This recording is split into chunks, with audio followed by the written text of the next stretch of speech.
Hi, and welcome to Finding Your Way Through Therapy, a proud member of the Sightcraft Network. The goal of this podcast is to demystify therapy, what can happen in therapy, and the wide array of conversations you can have in and about therapy. Through personal experiences, guests will talk about therapy, their experiences with it, and how psychology and therapy are present in many places in their lives, with lots of authenticity and a touch of humor. Here is your host, Steve Bisson. Vous êtes là. Oh, here you are.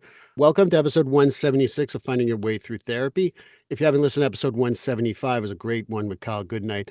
I hope you go and listen to it because it was really good. And we talked about therapy. We talked about trauma and other things that first responders face. But episode 176 will be with a good friend of the show, someone who's been on, I think, 5 or 6 times, someone I truly have developed a great friendship with that I really appreciate, which is Stephanie Simpson. I think we're going to end up talking about, we don't even have an agenda, but I'm pretty sure we're going to end up talking about some stuff that's very interesting in regards to coaching, as well as therapy and how to go through the therapeutic process and so on and so forth. So here is the interview. Well, hi, everyone, and welcome to episode 176. I'm here with a returning guest. I think it's her 4th or 5th appearance on this podcast. You'll say I have a favorite. I do have favorites. And Stephanie's someone I've always had a great conversation with. And we got so lost in conversation before this. We were supposed to record about an hour ago, but we got lost in our own talking because we really genuinely like each other. And that's always nice to find someone like that. I know we have a common friend, obviously, but at the same time, I think we genuinely like each other, whether that friend was there or not. So I love having Stephanie Simpson on, and welcome back to Finding Your Way Through Therapy. Thank you.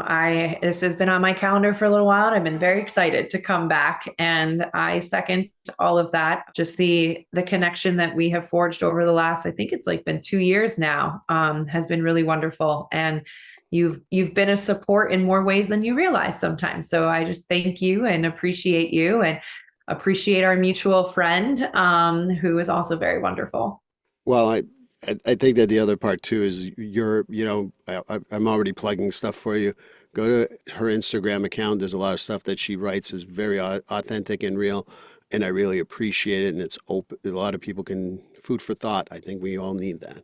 So you do help me too. So I do appreciate that. And to be truthful, our long conversation was really about, hey, Steve, how come you haven't come to New York City yet?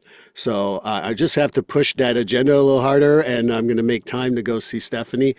But for those who might have missed a few episodes you've been on, maybe you can introduce yourself. Sure. Yeah. I just got an idea as you said that. Maybe you can come to New York and we can do a walking, talking recording of a podcast. Now that's an idea. Yeah. So we're gonna manifest that somehow.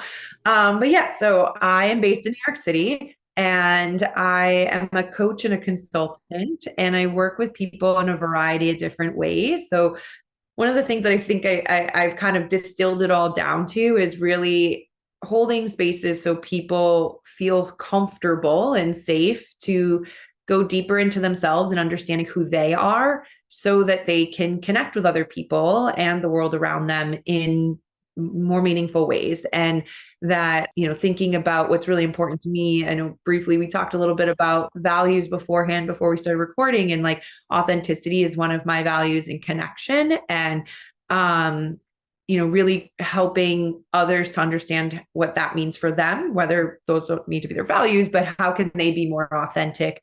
And a lot of my work stems back from what I did previously in my career, which was a dancer, musical theater artist. And so a lot of it is also helping people get out of their head and getting back into their bodies, and really creating an embodied, integrated system, because we are a system, right? And how can they do that? And so I work with people in a variety of capacities, both like businesses and groups, but also one-to-one. And really, when it comes down to it, so many people ask me like, well, what kind of coaching do you do? And I'm like, well, I'm coaching the person, right? So whatever comes up for that person, sometimes people come to me because they're trying to navigate a career change, right? And so maybe the surface level focus is career stuff, but then there's so much other stuff that comes in that. I work with a lot of leaders who are working their way up, and like, what does leadership mean for them? How can they be more conscious leaders in the workplace and trying to break some of these, more toxic cycles that are in the workplace nowadays? And then there's some people who are coming to me. I'm actually getting more young professionals who are coming out of like college or a few years out of college, who are just feeling a little lost and overwhelmed, right? With like, wait a second, I thought I wanted to do this. I don't know if it's what I want to do. How do I navigate this? What's important to me? All those sorts of things. So I'm really fortunate to work with a variety of people, all different industries, all different ages. And it really truly is a privilege to hear their stories and help them to rewrite the story they want to be living in their life. I think there's so many things you brought up right there that I want to talk about. I think one of the things that I kind of remind people is that I'm going to turn 50 next year myself. And I still don't know what I want to do when I grow up. And it's okay.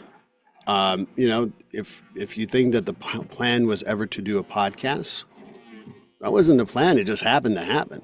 I think that that's the other part too, is that when people are young, they think that having a plan is the most important thing in the world. Plans change. I didn't plan to be in the US.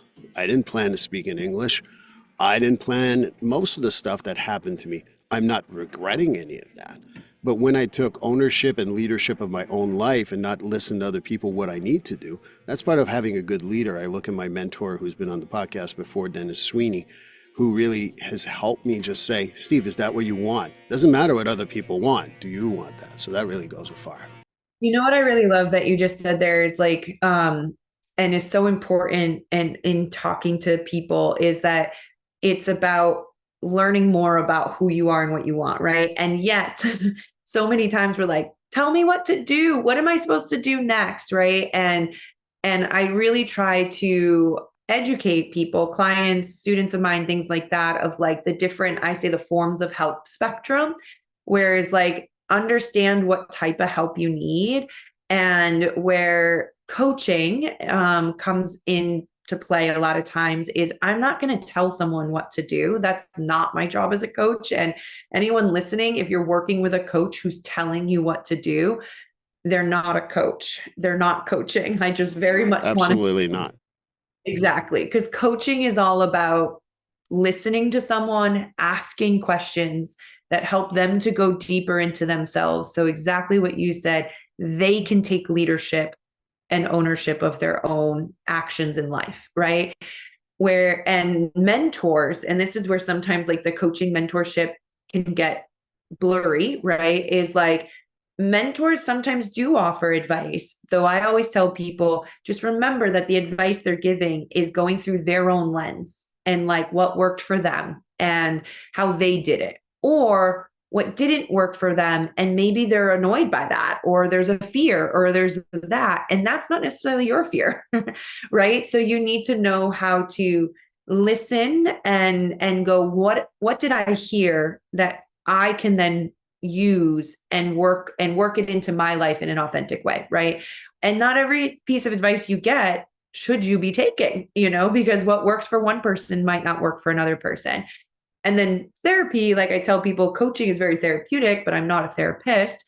And like, there's a different relationship there, right? And so sometimes there are conversations that come up in the coaching session, whether it's group or individual, where I'll say like, I really appreciate you bringing this up.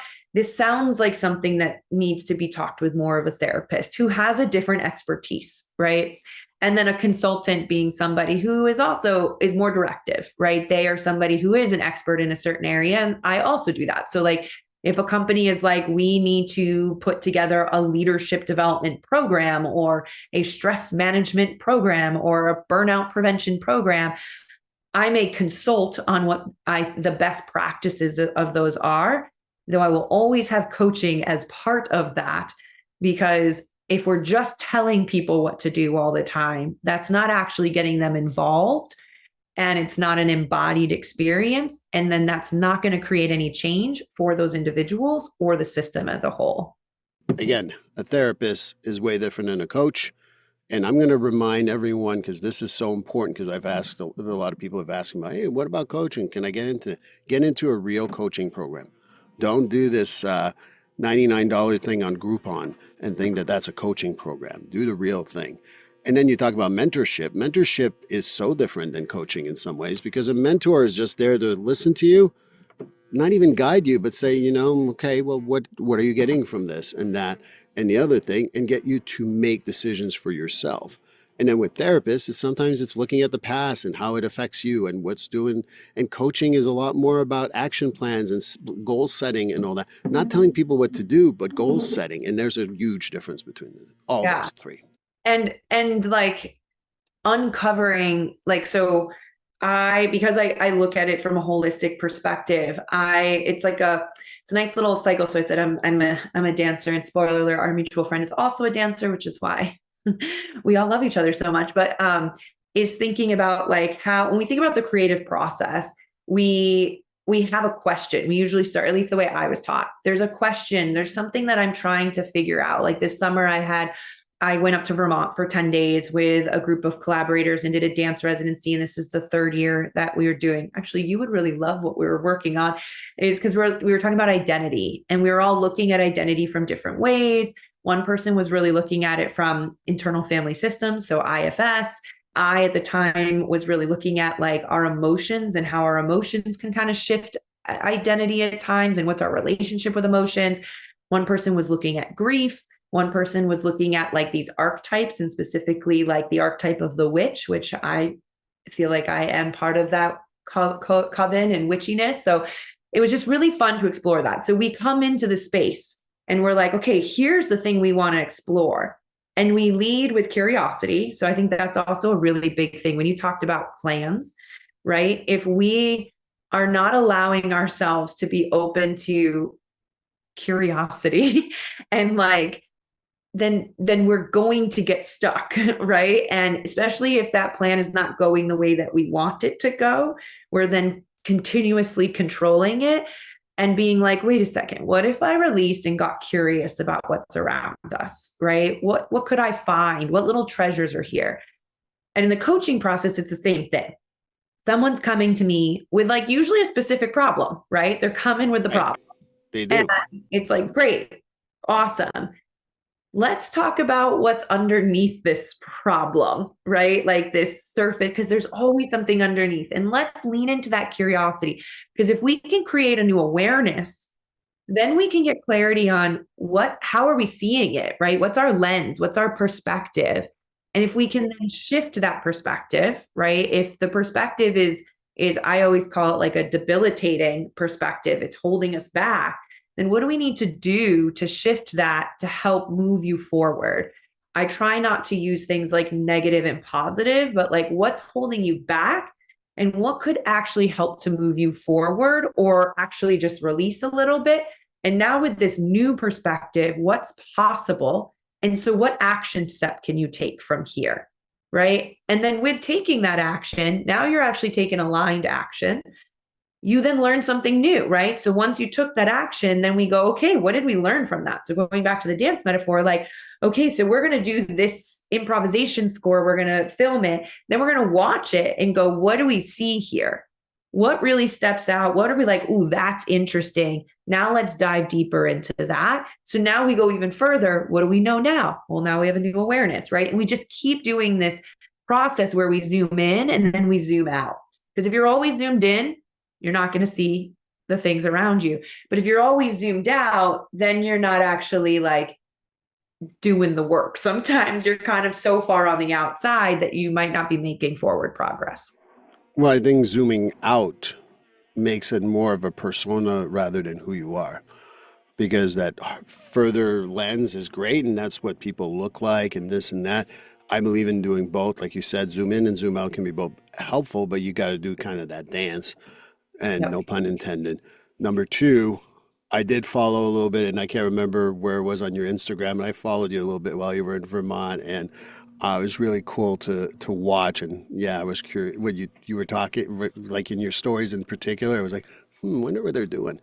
But I think you bring up another excellent point. Again, speaking of mentors and people that really helped me. I talk about dentists. There's other people who've helped me. We said, you know, you're going to survive in this field. And I said, how do you know that? You're curious. You never think you know the answer. You're curious and you attack what you see. And if you have an opinion, you kind of throw it out as a, you know, here's what I'm seeing or here's what I think. And you're never telling people what to do. And that's why being curious and being non-directive, but also kind of telling them what you're observing is so important to do. Yeah. I love that because, and this is where, you know, if someone is always going to someone else to be like, tell me, it's assuming that that person knows all the answers. And the person who's telling all the time also assumes that they know all the answers, which actually means that there's no opportunity for growth and innovation and creativity and all of that. And so being able to truly listen to somebody and tell them what you're hearing, right? So that's where the telling is okay. Like, this is what I'm hearing from you. And I'm curious, or I'm wondering, what if this, or how about this, or blah, blah, blah. And really, truly being curious about the person in front of you actually builds more connection, right? Because you're invested in them as a person, right? And that to me is where coaching, mentoring, and therapy works, is when you feel like the person that's listening to you is invested in you as a person, as opposed to, yeah, tell me what it is. Okay, I'll just tell you what I think you should do, which is, it's not just a one size fits all. And you know, I go back to Gabor Mate, who is someone I absolutely adore and love. I've really discovered him. I know he's Canadian. I should have known about him, but I know every Canadian, despite what Americans think. But when he talks about being in a coaching situation, being in a therapeutic situation, whatever the case may be, sometimes it's that connection and how you're listening and being curious that is so much more important. He talks, I think, about how the brain waves and the heart waves that we all have, once they start getting connected, it's more therapeutic than any type of behavior. Like, oh, I do behavioral, I do coaching, I do what. It doesn't matter because you have that same wavelength, literally, in order to heal and get to where you need to be. Yeah, I'm reading a book right now, and for the life of me, I can't remember the exact name. I'm going to see if I can pull it up quickly on my phone here. How to Know a Person, The Art of Seeing Others Deeply and Being Deeply Seen by David Brooks. And I've been reading this, and it's so amazing the things that he's saying, because he talks about how we have lost as a society the art of seeing people, but also allowing ourselves to be seen. And he talks about listening a lot, and that we just don't teach those skills anymore. And having been both in the classroom full time for K through 12, as well as now being an adjunct at a college, and also working with people in the corporate world all the way up to the C-suite level, we have a little bit different names for things, but like in education, we call it social emotional learning. In the corporate world, we call it emotional intelligence. But when you really look at both models, they're pretty much the same around self-awareness and self-management, and then relational awareness and relationship management. And we haven't figured out how to actually teach these things so that we know how to be a human, and then also how to connect with other human beings, which, going back to, like, that's literally the foundation of the work I'm doing. And it always, like, when leaders talk about, well, how can I be a better leader? I just finished a group program with people in the financial service industry. And one of the biggest takeaways a lot of them said was, I just need to listen more. Like, in order for me to be a more effective leader, I need to be listening, so that then you can ask a question that makes sense, you know? And like, a lot of leaders will be like, how do I get my team to perform better? Or I'm noticing this, or this isn't working. And I go, okay, well, what are you doing? Because you also are a leader. So what are you doing to show up differently?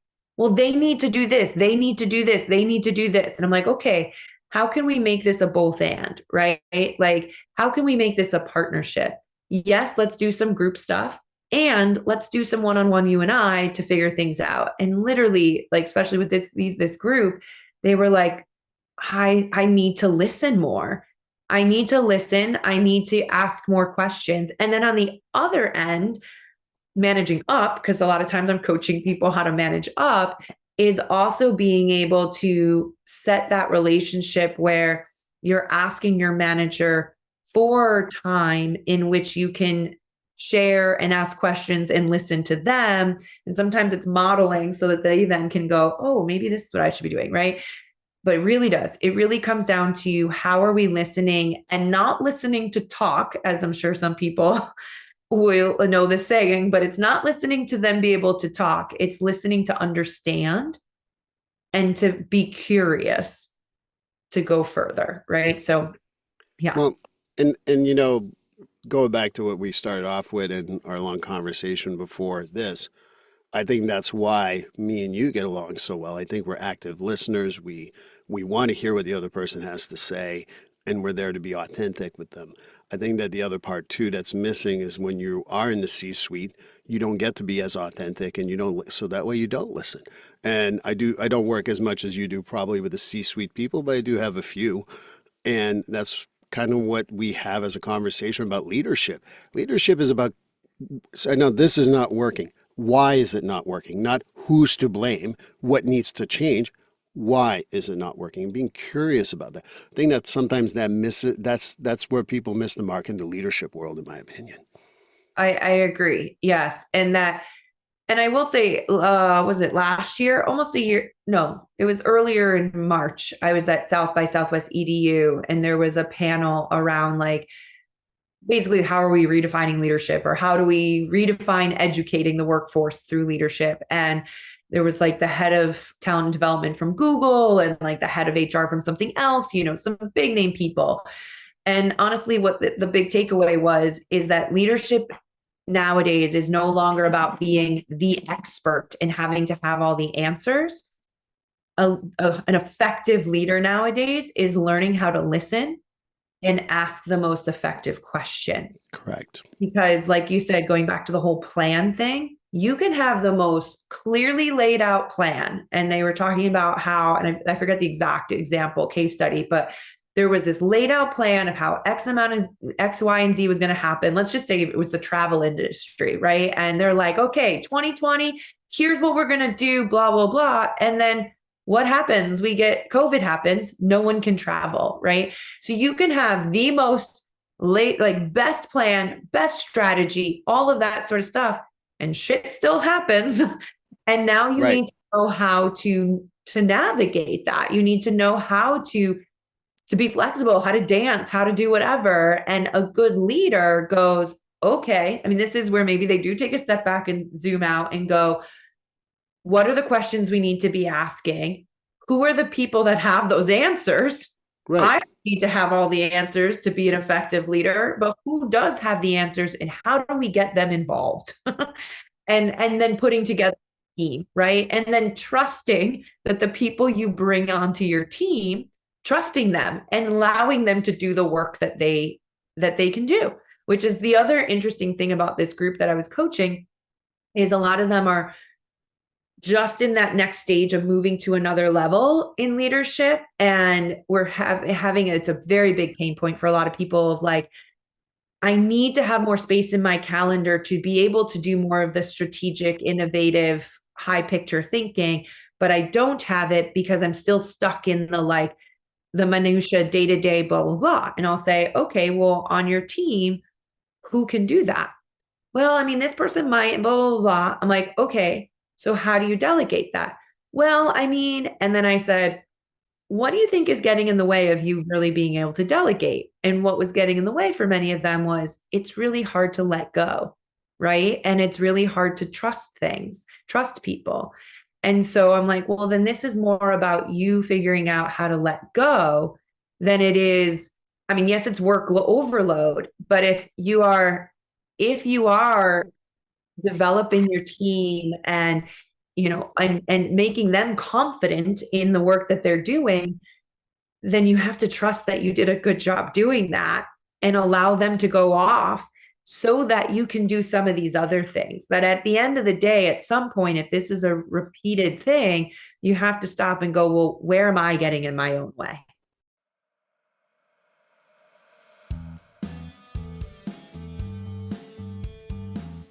Getfree.ai. Yes, you've heard me talk about it previously in other episodes, but I'm going to talk about it again because Getfree.ai is just a great service.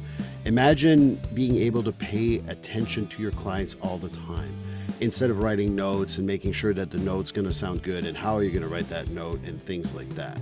Getfree.ai liberates you from making sure that you're writing what the client is saying, because it is keeping track of what you're saying and will create, after the end of every session, a progress note. But it goes above and beyond that. Not only does it create a progress note, it also gives you suggestions for goals, gives you even a mental status if you've asked questions around that, as well as being able to write a letter for your client to know what you talked about. So that's the great thing. It saves me time, it saves me a lot of aggravation, and it just speeds up the progress note process so well. And for $99 a month, I know that that's nothing. That's worth my time. That's worth my money. You know, the best part of it too is that if you want to go and put in the code Steve50 when you get the service, at the checkout code is Steve50, you get $50 off your first month.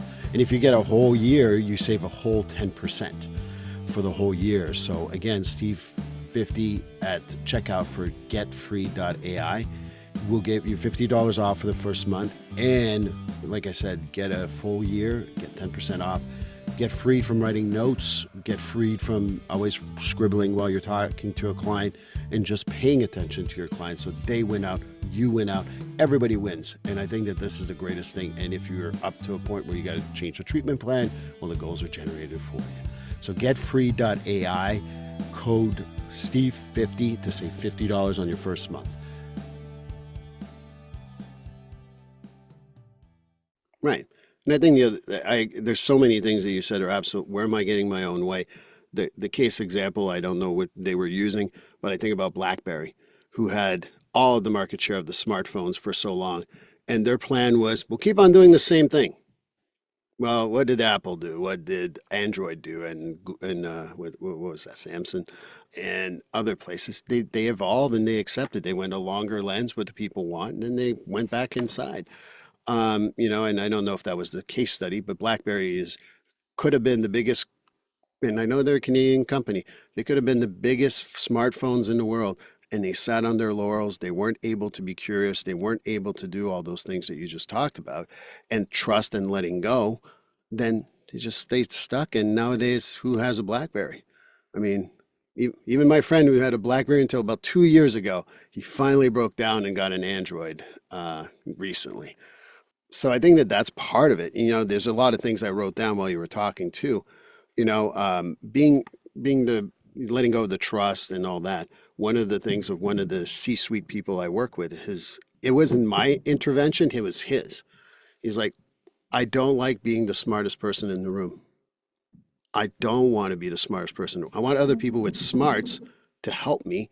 And then not only do I get to get those smarts per proxy, I also get to learn a lot of stuff, and they feel successful. I feel successful.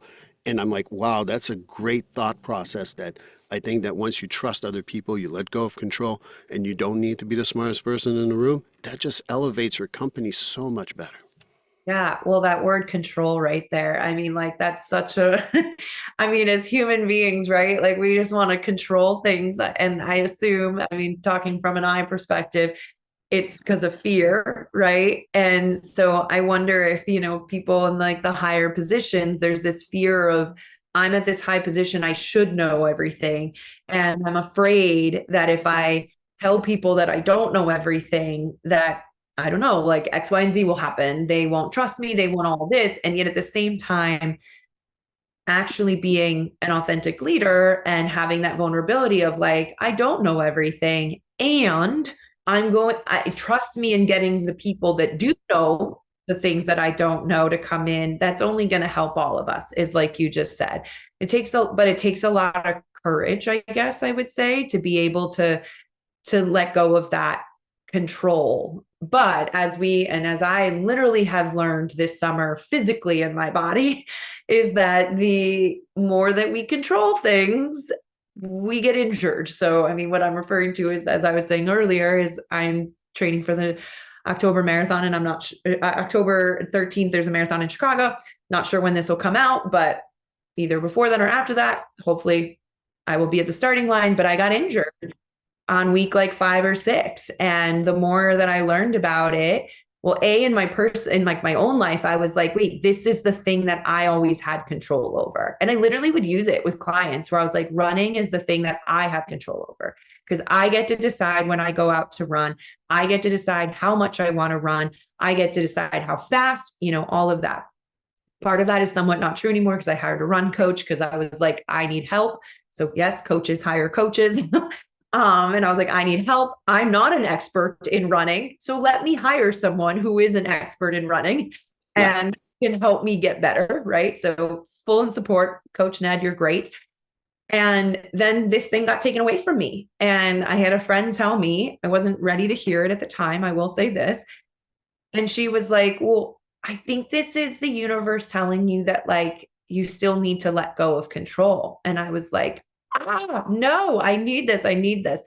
But I have learned a lot about that. And the more that we try to control something, it actually will break, because there isn't the ability to be flexible and mobile.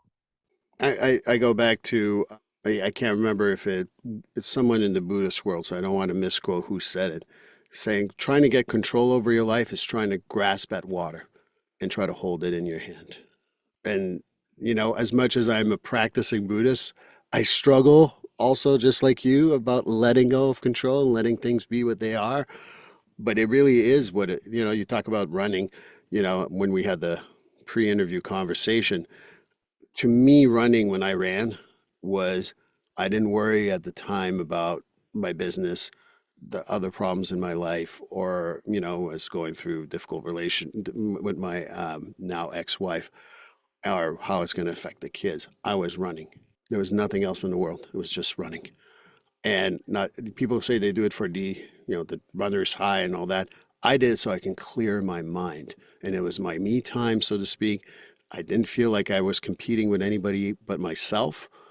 And, when you talk about what running meant to you, I haven't run since the pandemic, really. I've ran a handful of times and I miss it terribly. I'm having my own medical issues that I'm trying to clear out for that. But the bottom line is, I miss it because when I went for a run, it wasn't to impress people. It wasn't to think about something. And I don't even listen to podcasts when I run. All I do is maybe I'll listen to some music that keeps me up in order to run, but that's about it. That's all I have in my mind. I'm just running. It's the next foot on the pavement type of idea, or grass or whatever. And, once you start talking about, that part, I think it was my spiritual release too. And being able to be one with the earth. And if that's too earthy, crunchy for a whole lot of people who don't know me, I don't care. That's who I am. And that's really what it is. You talked about a lot of different things there that goes with that. So I don't know. Wanted to say that to you. I love that. And as I'm hearing all of that, it's funny because as I'm listening to you, I'm like, yeah, I can imagine. I remember when I first started running, I started in my early 30s. It was such a magical experience because everything was so new, right? And I was like, oh my God, I'm doing this and I'm doing this and I'm doing this. And I noticed over the last year and a half, and I do think this has to do with like me having started my own business full time a few years ago, was I didn't feel like I had a lot of control in the business, sort of thing. So then there was this thing that I could control, right? And I put so much focus on it that, and the word that kept coming up with like achievement, when you said I'm not comparing myself to other people, it's just myself, is I can find myself doing both, like at different times where I do get stuck in like, oh my gosh, like look at that person. And then I'm like, nope, focus on yourself. But then I become so competitive with my own self that I actually had a conversation with my coach a few months ago where I was like, I can't have every race. The goal for every race can't be, I want to have a PR or a personal best. It's got to be something else.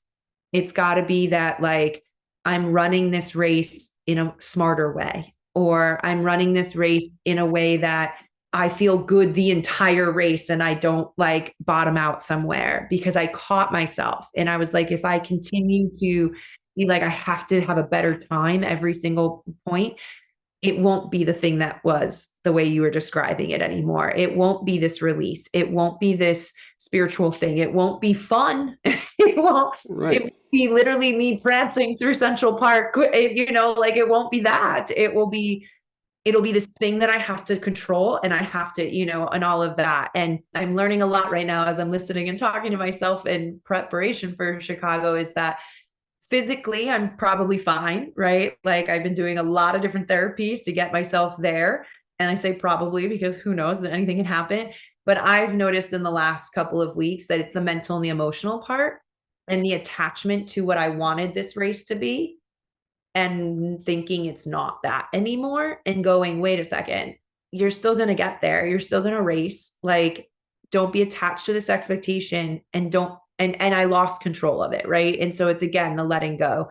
And so for all listeners who are like, where are they going in this conversation? I would just bottom line it and saying, again, like, where in your life are you holding on to control? And if you think, oh no, I don't, there's probably a part of your life where you're like, oh crap, I'm really trying to control the shit out of this. And I'm not trying to usurp your coach by any stretch, but I would say to you that whatever happens, I know this is going to be this will be a podcast comes out after that. But whether you run October 13th or not, I think that's the date, right? Yep. It will be the best run on October 13th, 2024 you'll ever have. That's true.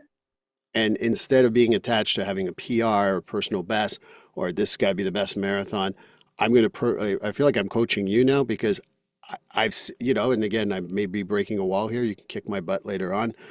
When I remember you posting some of those pictures when you did the Disney runs. And it's so nice to see you so happy, because I don't think you're competing with anyone when you're doing those. And that's the essence of what we forget about our jobs, our personal lives, and even running, health, nutrition, whatever you want to call it. We lose sight that this has to be enjoyable. The podcast can hit 2 million. I don't think I ever will. Great. It hits 20 people and it helps one person. I'm as happy as if I hit 2 million hits. It'd be nice to get 2 million hits, but I'm not attached to that. And it's really about making sure that you're having fun. Having you on the podcast so often, I have never, like, we've been recording for I don't know how long, and we've had the conversation before this. There hasn't been a dull moment. I've enjoyed every moment of it. And that's what I get attached to, because as in life, no one's going to remember my achievements, but they'll remember how I made them feel. Yeah, I love that. That's such a great reminder. And I thank you for that, because you just kind of unlocked something for me of like, yeah, like I call my Disney races my fun runs, because that's exactly what they are, right? They're like one big playful party. And then how can I translate that to these other runs? Like they're just a different costume that I'll be wearing. And I love that you bring that back to like just professional and life and things like that, is like, how can we find the playfulness in everything, right? Like a theme that just comes up all the time in any conversation that I'm having with a client or a group or anything like that is, we're actually all just making it up as we go along anyway. It's all just believe. So how can we have the most fun with it, right? And as someone who literally loves Peter Pan and Tinkerbell and that whole story, is like, yeah, the times we fly, or the times that we're thinking like happy thoughts, and that's not to be toxic positivity, that's to be like, I mean, I just rewatched the movie Hook a few weeks ago, and his happy thought is spending quality time with his kids, right? Like Right. joy of that. And for the most part, I think most people would say would be having quality connection time with somebody, and that those are the positive and uplifting things, and that we really can create whatever we want to create, whether that's in the corporate world or not. Like, how can we bring back that playfulness? Right.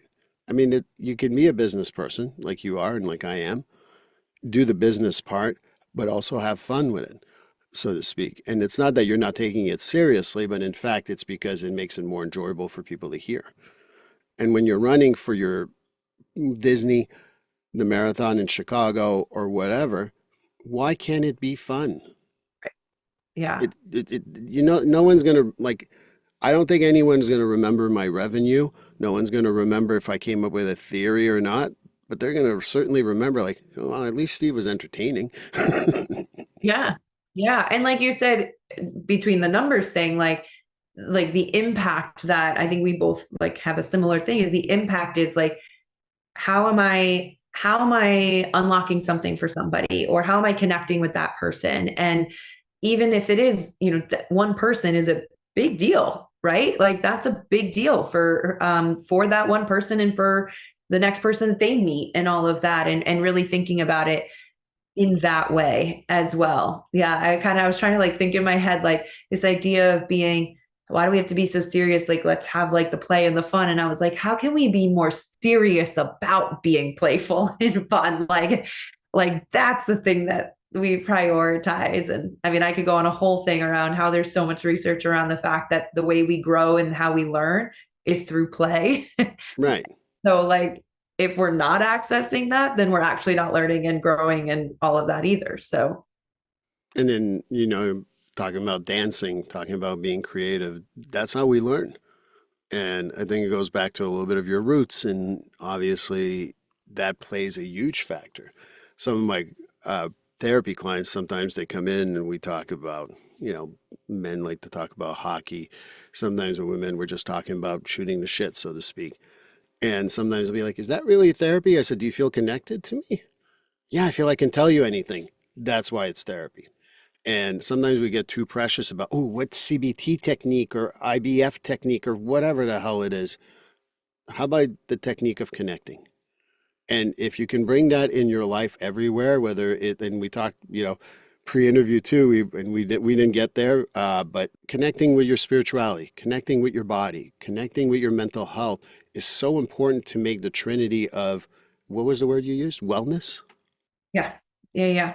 The harmony. Yeah. So, I mean, something that I teach a stress management class at a college here in the city. And one of the first things we talk about is health versus wellness. And that sometimes they're used interchangeably, which is not quite correct. And that there's many different types of health, right? So you just listed a few of them. You have your spiritual health, you have your physical health, you have your emotional, your mental, you have your financial health, right? Occupational, environmental, like there's all these different categories of health. And then wellness is the harmony with all of those, right? So if someone I'm working with is like, and many people might have seen this, is like, the wheel of life or things like that, a lot of people use, which is a great way actually to get a snapshot of like where you're at right now and where you're focusing and actually what's important to you. So I do that exercise all the time, is like, okay, if I'm really high in fulfillment in my physical health because I go to the gym all the time, and we were talking about like I have this like six pack and stuff, which I don't, and I'm fine with that. Is all of that sort of stuff is like, yes, but my like social health is really low and I don't feel like there's anybody I can connect with. Well, then we're not a well-being, right? We're Like not. that's not wellness right there. That like they don't all have to be at the same level because that's also not sustainable or attainable. But like, how are we looking at this and making sure that we are, somewhere on the scale of all of these, and that exercise actually can really highlight in both ways. I have sometimes clients go, wow, actually, I'm doing a lot better than I thought I was. And I'll be like, tell me more. And they'll be like, well, I am so fixated on this one part of my life that isn't working, going back to the control thing, that they forget that there's this whole other area, all these other areas of their life that are really fulfilling and fruitful. Right. And so, like, what a wonderful snapshot to have. And then for others, it goes, oh, I am not paying attention to all this other stuff. And that's why I'm feeling this like internal unrest, or as we would call distress, like the conflict. And then it goes, that's actually really awesome, right? To bring it back to earlier in the conversation, because now you have a new awareness, right? And Right. now we can do something with this. And then I have them do this thing where I like take those categories and I'm like, okay, now rank them in priority. Right today, what is the priority? And then I'll say, what do you notice from these? And some people will say, well, I'm noticing that the place that I'm feeling not fulfilled in is also not a high priority of mine. Awesome. So now just let that go. If it's not a priority and you're not feeling super fulfilled, that's fine. Like that's just not where you're at right now. But if you're finding a place is not fulfilling and it's a high priority, cool. Now we have a really good coaching topic, because now we can start to talk about what's getting in the way. What are these lenses that are stopping you? How can we shift those? How can we take action? Right. And if you're noticing that you're really fulfilled in a place and it's a top priority, well, then great. Like cheerlead yourself. The work you're doing is paying off. And I think, I don't know if you've ever felt this, but I know for myself, being in therapy and knowing what the name of this podcast is, like I'm a very big advocate of being in therapy, is I sometimes forget to stop and celebrate the progress I've made because I'm so in it. Right. Right. And we have to celebrate ourselves in order to be able to keep going. And so that exercise also helps us to go, wow, all the effort and time I'm doing, it's paying off. I mean, there's so many things we can go off on there too, because I think that what you just said is true. Is like we don't celebrate ourselves because we don't feel that we have the right to do so. And that's absolutely terrible. We talk a little bit about when we're doing things in those priorities that you were talking about, which end up being like, where are we fawning to make other people happy, but it's not making us happy, which brings up trauma. And I think that not everything's linked to trauma, but I think it can be. And it's realizing that, once in a while, just be a human and it's okay. And, it's a little bit of what I've tried to be authentically myself through this podcast, through my life in general, because I've learned a long time ago, putting on a mask is so exhausting. So, and I'm not going young on you here. I'm not doing Carl Jung's treatment, but. Love it. That's what I studied in grad school as well. So bring it on. No, I think that's so, I mean, when I'm talking to people about stress, because for me, that is the other foundational part, is like, people are creating the unnecessary stress when they're not living in alignment with who they are. Right. And I don't think that we've created a lot of systems and spaces that encourage people to figure out who they are and what they value. Right. And that their values then become the foundation of their beliefs and their thoughts, and then which then help shape their actions when those are not in alignment, right? Which really is what it means to be when we're taking a holistic approach. When those are not in alignment, you're creating that distress, and that's the internal part, right? And I think so many times people are looking at stress as the external thing that's being put upon them, but so many times it's actually the internal thing, and how are we making space for that, so that we're shifting the relationship with the internal, because then all of a sudden those external things look really different, and maybe they're not actually a problem anymore, right? Because we've shifted it from the inside, which with the leadership framework and model that I use with clients is really the shift in that is what we would call level 3, is when someone is starting to take responsibility for their own actions, behaviors, feelings, and thoughts. And if we're not able to do that, we're then stuck in level 1 and level 2. And there's the blaming of the self, there's the blaming of others, there's the frustration, the anger, and that's where we're in our fight, flight, freeze, or fawn, depending on the circumstance and depending on how we've built up our protection system, which I think is the other thing, is to remind ourselves that like we built that protection system for a reason, and it was necessary at that time, though is it still necessary now? And if it's not, then how can we unlock some of these other levels and move through and forward with it? So yeah, I think it's a lot of that, the internal distress, that the fact that's if we can unlock that, if we can find the key to unlock that, the door opens to so many other things. Yeah, and it's an internal thing. I love what you just said, and it's something we self-impose, right? One of the things that I tell people is that no one's ever shamed you. And they always go, no, this person shamed me. No, you self-impose that shame. And that's when the internal distress and stress, and I got to meet other people's criteria, fight, flight, or fawn, or freeze response. And there's so many things I could go on and on here, but I want to be mindful of the time too, because I think that what I'd love to do is, yes, I think that you're on. We'll get to New York and maybe do a walk. I don't know how that's going to work for you two, but we can figure that one out when we get there. Selfie stick. I don't know. Yeah. It will fit. Me and you are good. We can figure it out. It's no problem. But I'd like people to know how to let them know how you can be reached or how they can get your services or anything like that for your coaching. Yeah, that would be great. So my website is just stephanie-simpson.com, and that's Stephanie with a PH. And my LinkedIn, my Facebook, my Instagram is Stephanie Simpson Coaching. So you can follow all those. I also am having a rebirth of my newsletter. And so they've been posted on LinkedIn. So you can kind of scroll back and see the 2 that have been posted there.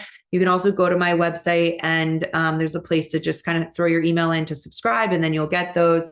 The reason I decided to come back to the newsletter was I was personally feeling that social media wasn't filling me up in connection and authenticity and bringing me joy. So like my four values are authenticity, connection, creativity, and joy. And I just was really realizing that I wasn't doing those things in the way that felt aligned, and was really feeling called to create this more intimate community and connection through longer form writing, and also like sharing more about like me in a way that felt also safe to me, and so I was like, I think my newsletter needs to come back. So my commitment is to do 2 a month so that I'm not spamming a bunch of people, and really taking topics that are coming up in my life, those topics that I'm noticing in my clients, and inviting people to share feedback. And there's always questions at the end, reflection questions. So I invite people to do those and share them with me if they want to. And then I will definitely, once this podcast comes out, put that on the newsletter for people to be able to, and for recommendations and things of that nature. So those would be the ways to connect with me and to see what's going on, and also ways to reach out. And my email is just stephanie-simpson.com. I'm still on the platform, so if you message me there, I will get it. It just might be slower for me to respond because I'm not on them as much. And yeah, I would love to hear from people. Well, Stephanie, I think I'm going to put all that in the show notes and then some. But I want to thank you for today. It's hard to put in words when you really connect with someone who's authentic and being themselves. And that's the only words I have, and truly, truly appreciate you. And yes, I'm going to take you up on that offer to go to New York and do something together very soon. That'd be great. Love it. Thank you again for having me on. So much fun. No problem. Well, this concludes episode 176. Stephanie Simpson, again, thank you so much. You're going to get some coaching. You want to get some corporate stuff. She talks about teaching she did in the show. Go check out her website. Go check out her Instagram. Go check out everything. She's really awesome, and really enjoyed our conversation. For episode 177, we're going to have someone who talks about the troubled teen industry, Meg Applegate. She's going to be on in the next episode, so I hope you join us then. Please like, subscribe, and follow this podcast on your favorite platform. A glowing review is always helpful. And as a reminder, this podcast is for informational, educational, and entertainment purposes only. If you're struggling with a mental health or substance abuse issue, please reach out to a professional counselor for consultation. If you are in a mental health crisis, call 988 for assistance. This number is available in the United States and Canada.